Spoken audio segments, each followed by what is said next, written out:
విశాఖ రాజధాని అయితేనే రాష్ట్రానికి ఆదాయం వస్తుందని మా హయాంలో చెబితే ఆ రోజు చంద్రబాబు విశాఖపై నెగటివ్ ప్రచారం చేశాడు.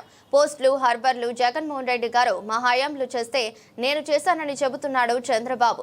గడికోట శ్రీకాంత్ రెడ్డి గారు వైఎస్ఆర్సీపీ ప్రధాన కార్యదర్శి.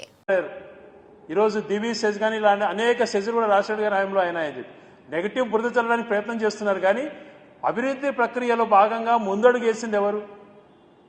దాన్ని రెచ్చగొట్టి ఈరోజు ఆ పరిశ్రమలు ఆ రోజు ఇవ్వటం వల్ల ఎంతమంది ఉద్యోగాలు వచ్చినాయో, కొంతమంది రైతులు నష్టపోయి ఉండొచ్చు.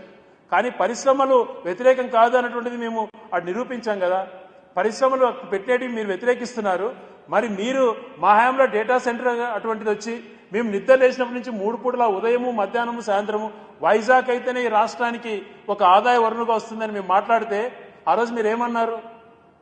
మీరేదో వైజాగ్ గురించి నెగిటివ్గా రాయడం చేశారు స్టోరీస్. సునామీ వస్తుందంట, వైజాగ్లో అంత మునిగిపోతుందంట, అక్కడ వీళ్ళు కడతారంట బిల్డింగ్స్ అని చెప్పి ఒక బ్యాడ్ ప్రాపగండా చేశారు. ఎవరు దుర్మార్గులు? మీరా మేమా?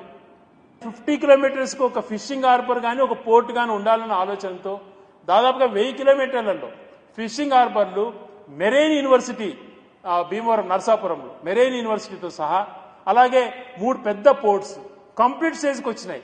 ఈరోజు ఆ క్రెడిట్ కూడా మూలపేటలో నేనే చేశానని మాట్లాడుతున్నాం. మనం ఎక్కడో విన్నా. మీరు దానికి ఆద్యులా చెప్పండి. మూలపేట ఎప్పుడు ఫౌండేషన్ చేశారు? ఎప్పుడు నిధులు కేటాయించబడ్డాయి?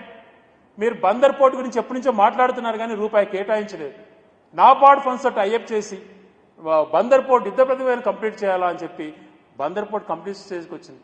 రామాయపట్నం దాదాపుగా ఈ నెల రేపు నెల షిప్స్ కూడా అక్కడ అన్లోడ్ చేయడం స్టార్ట్ అవుతుంది.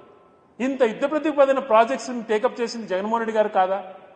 మెడికల్ కాలేజెస్ ఈరోజు ఒక రాజభవనాల్లాగా పేదవాడికి మంచి జరగాల అని చెప్పి 17 మెడికల్ కాలేజీలలో 5 మెడికల్ కాలేజీలు కంప్లీట్ చేసి 12 మిగతా మెడికల్ కాలేజీ వివిధ దశల్లో ఉంటే అసలు మెడికల్ కాలేజీలో లేవని మాట్లాడారు.